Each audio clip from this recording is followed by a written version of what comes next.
So I went over on Instagram and I asked y'all what y'all wanted my third YouTube video to be about, and it was a resounding, we want to know how you lost 30 pounds in 5 months. And so that is exactly what this video is. Also, my hair at the beginning of this video is very much not good. Not this, I just finished it. So y'all are going to be braiding my hair with me, and then I'm going to be telling y'all about how I lost 30 pounds in the span of 5 months. Okay friends, so today we're going to be talking about how I've been able to lose 30 pounds, really 36 pounds as we stand right now, but 30 pounds in the span of 5 months, how I was able to keep that weight off, what I did, how I was able to stay consistent, make it sustainable for me, and still eat all the foods that I love to eat. I'm going to be telling y'all all of that. So if you are from TikTok, then you have definitely seen my progress pictures. You've seen my entire journey. But if you are from Instagram and you've never seen my TikTok, the majority of these progress pictures that I'm about to show you are about to come as a complete shock, because you have probably only ever seen me be posed, showing the best parts of myself. But TikTok, I'm very real, very uncut, very authentic. So yeah, I'm excited to share this with y'all. This is me being completely vulnerable, me being completely open, and it's a tad scary, but I'm ready to share because I know that it can be so helpful to so many other people. So here we go. Let's start chatting. Once it hit like my 18th birthday, my body started doing weird things. Okay, we were changing. And when I tell y'all I was flat as a board front and back in high school, it was giving nothing.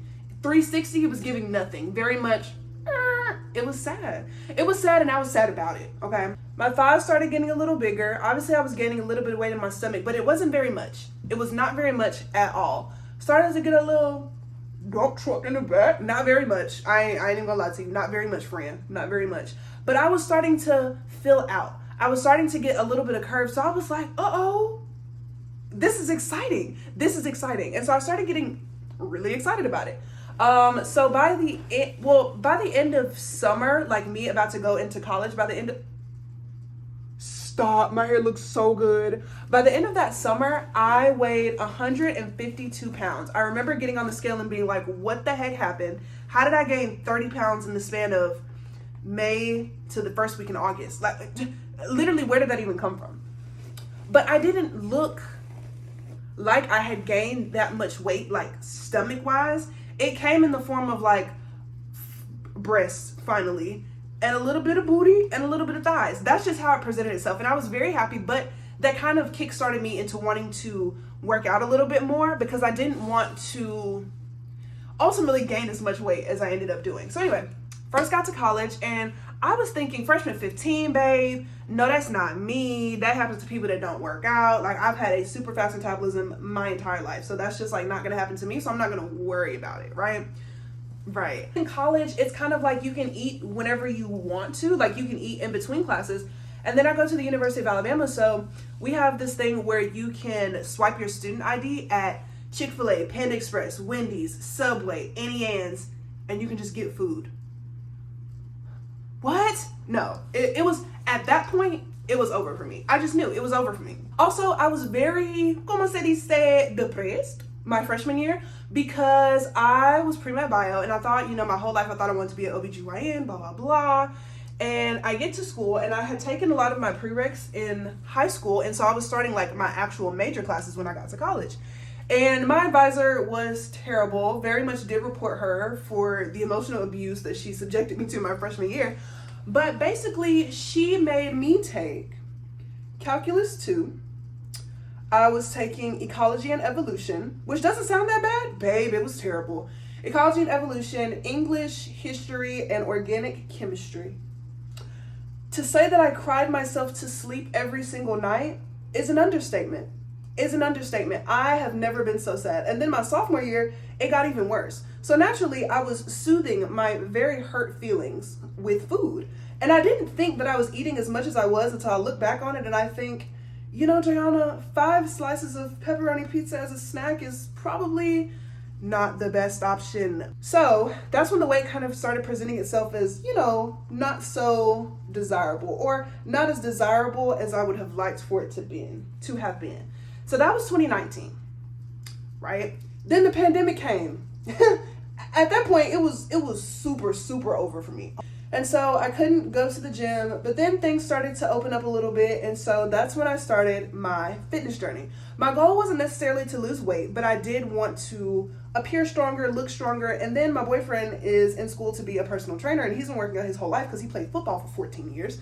And so naturally, like, he's always in shape. Like, no matter what he does, he could stop working out and he's still going to be in shape. Like, he's a rock. He's a unit. But anyway, and it's kind of hard, like, when you have a boyfriend that looks as good as Justin does, and you feel like you just kind of pale in comparison. Like, people see him and it's like, oh my gosh, and they see me and it's like, oh my gosh, you know, like, not as good. And so I just wanted to change a little bit, not necessarily for him, but more so for myself, so that I could look in the mirror and see myself and be like, you know what, I look so good today and I'm so proud of myself, and, you know, whatever. So then I started working out, but I wasn't really taking it too seriously until spring semester of 2020, when I posted my first TikTok. It wasn't even a fitness TikTok, it was just like a regular TikTok. I posted that, and then it got 500,000 views, and I had like 12 followers. So I was like, okay, wait a minute. Wait a god doggone minute. And so then I started posting my fitness content. And honestly, if I'm being so for real, that's probably the number one thing that has helped me be consistent on this journey, is having not only a TikTok platform, but like posting my workouts on TikTok. Because if you post your workouts on TikTok and they end up doing well, it's going to be kind of an incentive for you to keep doing it and keep you motivated. And people are going to comment, obviously, and be like, oh my gosh, like, you're doing so well. And that's just kind of the extrinsic motivation that I needed to keep going. But anyway, so I started posting my workouts on TikTok, and even then, like, I wasn't necessarily losing weight. I still feel like I was pretty heavy at that point. The truth is, I was working out, but I was still eating like crap. That's really what it was. If I just really think about it, that's exactly what it was. I was working out, eating like crap, was still gaining weight, and it was just kind of null and void. But I was still posting on TikTok, people were still encouraging me, but like, I didn't really feel it for myself. Fast forward to March of this year. March 8th is when I started my fitness journey. I think it's March 8th or March 5th, it doesn't matter. But that's when I started my weight loss journey. I took a whole bunch of progress videos, progress pictures, and I kept them in the hidden folder on my phone because I didn't want to be reminded of how much I hate my body every time I open my phone. And that's kind of when I was like, okay, enough is enough. Enough is enough. And so I was looking up like different things that people were doing. And on TikTok, I feel like when I look up like, you know, how to lose weight, you know, most of the thing that I'm finding, as far as like what they eat, because it's not working out that's the problem. I have the motivation to work out. I struggle with what to eat, what not to eat, blah, blah, blah. And it's really hard and kind of sad when I go on TikTok and the only thing I see these skinnier people eating is like rice cakes and like 2 pieces of chicken with no seasoning, no bread, no dessert, a protein cupcake. Like, for some people, that works. For some people, that works and works and works. But for me, if food doesn't taste good, I'm not going to eat it just because I want to be skinny. I knew off the jump that was not how this was going to work. That is not how this is going to play out. And then I don't know if y'all ever saw this video, but there's a video on TikTok of this lady. I think she's a registered dietitian. And she was pretty much saying, like, all foods that are marketed as healthy are not necessarily healthy, which is true. And she had like some protein bar, and she had a McDonald's cheeseburger. And nutritionally, as far as like nutrition facts go, the McDonald's cheeseburger was less calories, like more protein, less carb. Like, it was, I don't know the exact metrics of it, but the hamburger ended up being more nutritious than this supposedly healthy end all be all protein bar. And I was like, okay, wait a minute. That singular video like tilted my entire fitness wellness journey on an axis. So then I ended up finding this app called Nutrition Coach. It's basically an app where you track your calories. And I know a lot of people's like, oh, MyFitnessPal. I don't believe in MyFitnessPal. I just really wish that they would just take the entire thing off of the App Store. Because the amount of people that have messaged me saying, MyFitnessPal said that I can only eat 1,000 calories every day. No, ma'am. No, that is for a child. A literal toddler. Actually, no, toddlers eat more than 1,000 calories every single day. No. Anything under 1,600, that's low. 1,600 is honestly still a stretch, but no. MyFitnessPal, I feel like, promotes ED, and I don't like that. I don't like that at all. But this app that I found is called Nutrition Coach. I've been using it for the entirety of my weight loss journey.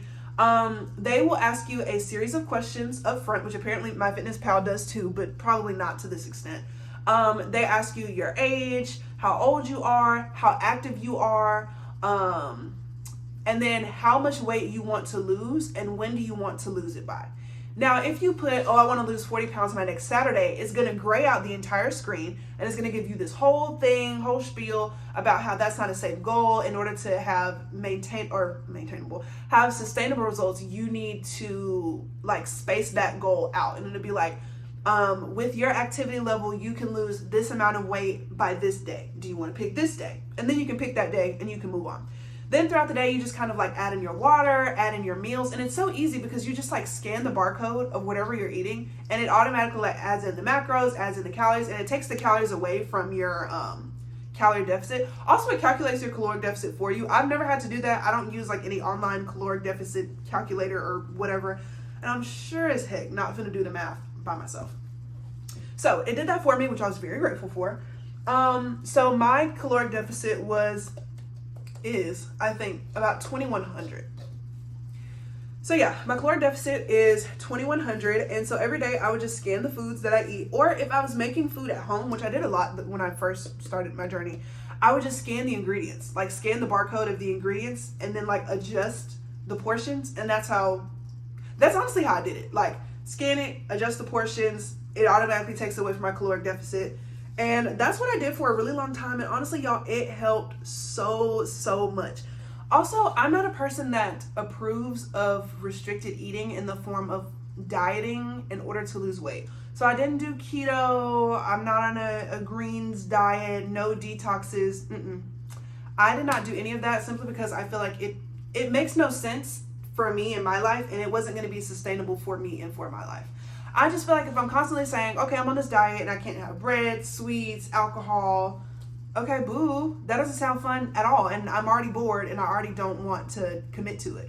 And like saying to myself, Diana, you can't have this food. Okay, well now all I'm thinking about is eating that food and the fact that I can't have it. And then if I do have it, I'm going to feel bad for myself. No, absolutely was not about to do that. So instead, I started eating everything in moderation. There was no huge change to my diet at all. I just started eating everything in moderation. I started cooking at home a little bit more so that I could have like more of a control over my calories, and like I know what's going into my food because I made it. But yeah, I still went out for drinks with Napoleon. Me and Napoleon still had our weekly Mexican date. I was still eating the normal things that I was eating before I started to try to lose weight, but I was making sure that I still stayed within my caloric deficit, and I did. Every single day, I still did. I still went out for drinks. I still had Mexican. I still had cookies and pizza and ice cream. I still had all of that. But I was still getting my protein in. I was still staying under my caloric deficit. And I never felt like I needed a cheat day because cheat days are terrible. And I hate that verbiage. And I just feel like that should not even be a thing. Because you're not cheating on anything. You eating food that makes you happy and that makes you feel good is not cheating. I also feel like it's super important to not make your weight loss journey feel like it's a punishment. Because when I first went in, I was thinking like, oh, my body looks so bad and I need to whip myself into shape. No, girl. You need to practice kindness when it comes to yourself and to your weight loss journey. Because if you're just mean to yourself and you're constantly degrading yourself and beating yourself up about the way that you look, you're going to stay in that rut and you're not going to feel like you want to go to the gym. And for me, it was a little hard being at my heaviest and then going to a gym like Crunch where there's just a lot of muscle heads. There's a lot of bodybuilders, a lot of college gym frat daddies, which, girl, please. Then I also go to the gym at my college town, so it's just like, it was hard to feel comfortable going into the gym knowing that I look drastically different from other people. And they're probably thinking, why is this girl wearing a sports bra and shorts when she's not attractive and she's big? Which I don't think I was big, but college frat daddies. So don't make this feel like it's a punishment. Don't take away all the foods that you love to eat all of a sudden as soon as you start. Don't cut everything out cold turkey, because then you're going to have a moment where you are just craving it just so bad and you are going to indulge. And then you're going to feel like you wasted all your progress. Now you have to start over. You don't have to keep starting over. You don't have to keep starting over. And I wish that somebody would have said that to me. You don't have to start and restart over and over again. It's not necessary. Just meet yourself where you are. That is so important. Meet yourself where you are. And that goes for like diet, weight, whatever. You don't have to restart from ground zero. Now, if it's your first time, then obviously like you have to start. But if you've been doing this before, just keep going. Find workouts that you like doing. I have some posted on my TikTok. Find workouts that you like doing for me or other creators or whoever, and then just get into the groove. When I first started going to the gym, I obviously had no idea what I was doing. So I would just go in there and I would do 12-3-30 every single day for 2 weeks. And the reason I did it for 2 weeks is because people say that it takes 2 weeks to form a habit. And I mean, it's true, it worked for me. And then after that, I would just kind of like people watch and see how other people were using machines, and I would go behind them and do the same thing and like look up, TikTok videos, whatever, to make sure that my form was right. And that's how I kind of just started getting into it. And then I looked up beginner weightlifting videos on TikTok, and I found some creators that I love, that I feel like I could do their workouts and they weren't like super, super hard. So that's just kind of how I started. People watching and doing 12-3-30 just to get yourself used to going to the gym. And 12-3-30, I feel like is a really good workout. Like, it makes you sweat. It gets that heart rate up. It's good as far as I'm concerned. Listen to me. Follow creators that look like you. Now, I'm saying that because for me, it's very hard for me to consume content from people who have been fit their entire life. Like, you've always been fit, you did sports as a child, you do collegiate sports now, you weightlift, you do weightlifting competitions. I cannot relate to that. If it is not relatable to me or sustainable for me or attainable for me, what am I, Dr. Seuss? What's happening? Anyway, if I can't find somebody who I can relate to on that level, it's going to be very hard for me to consume their content, and it makes me just feel bad about myself and not better and not like motivating me. And I feel like that's why a lot of people like my TikToks, because obviously I'm a mid-sized person. I was skinny, yes, for a good part of my life, but then I gained weight and now I'm trying to lose it. And like, you're seeing my journey in real time of how I'm starting to lose this weight. So I think it's really important to just follow fitness creators that you feel like you can relate to, and people who are going to steer you in the right direction. Also set your goals, like figure out what you want to look like. Do you want big quads? Do you want a flat stomach? Do you want abs? Do you want huge lats? Do you want to rip back? Find some pictures, some motivation pictures, keep them in your hidden folder with your progress pictures. Another thing, baby, take those progress pictures. You're going to feel like there are going to be times, Lord knows that I have had them. There are going to be times when you feel like you are just not making any progress. Like, you're still going to the gym, you're still eating right, you're still in your caloric deficit, and still that scale is not moving. Why? Sometimes you losing weight is not going to present in pounds off the scale, but it can present as inches off the waist, or weight coming off your face or on your back. God love it. You probably don't even notice it because you can't see it. So definitely invest in the tape measure. And if weighing yourself is kind of like a little bit triggering for you, then just do the tape measure, babe. Do the tape measure. It works. And also take progress pictures, progress videos. It helps so much. Like, me looking back on my progress pictures from March, I'm like, there's no way I look like that. There's no way I used to look like that. And I look like this now. Flabbergasted, to keep it a buck with you. Crazy. So please take your progress pictures. They're important. Another thing that played a very, very, very big role in me going to the gym and like just being consistent with the gym altogether is having a fire gym playlist. First of all, friend, you done had that same gym playlist since 2020. Change it up. We're a new woman now. We're a new woman now, and we're moving on. I have my gym playlist in my bio, and it's just a mixture of like T.I., Megan Thee Stallion, old school Rihanna, who else? Pitbull, Neo, Soulja Boy, Kayla, Flo Milli, Lizzo, a little bit of Harry Styles, Lord, who else? Usher, old Justin Bieber. Like, girl, it's literally everything. Fetty Wap, the Migos, girl, it's everything. It's everything. A good playlist will have you in the gym feeling like you can lift everything. And if you can find a way to enjoy your time in the gym, you're obviously going to want to stay there for longer. So I love my gym playlist. It's linked in my bio on my TikTok, my Instagram, and then also my YouTube. I'll put it in the description box for y'all. I've taken the liberty of making an accountability group. The link is in my bio on TikTok and also on Instagram. It's a GroupMe group. I made it, and there's already so many people on there. They're sharing their Apple Watch Fitness IDs in there. So if you want to add just like random people on your Apple Watch Fitness who work out, who are trying to lose weight, who are in the exact same boat as you, I highly recommend going ahead and adding yourself into my GroupMe accountability group. People post meals, they post their progress pictures. If you post your progress picture in that GroupMe, you are going to get thousands of people hyping you up, telling you how good you look, posting your sweaty pictures, posting yourself doing an exercise and needing like form critique. People are there and they're so unbelievably kind, so unbelievably supportive. Okay, so I just realized as I'm editing this YouTube video that I forgot to film an outro. But yeah, basically this is how I've been able to lose 30 pounds in the span of 5 months. I'm now in month 6. I think I'm at about like 36-ish pounds down now. And I'm just so unbelievably grateful for the amazing community that I've built, from the people on TikTok, the people on Instagram, the people in my accountability group me. All of y'all are so amazing, and y'all keep me going. So I just wanted to say thank you and good night.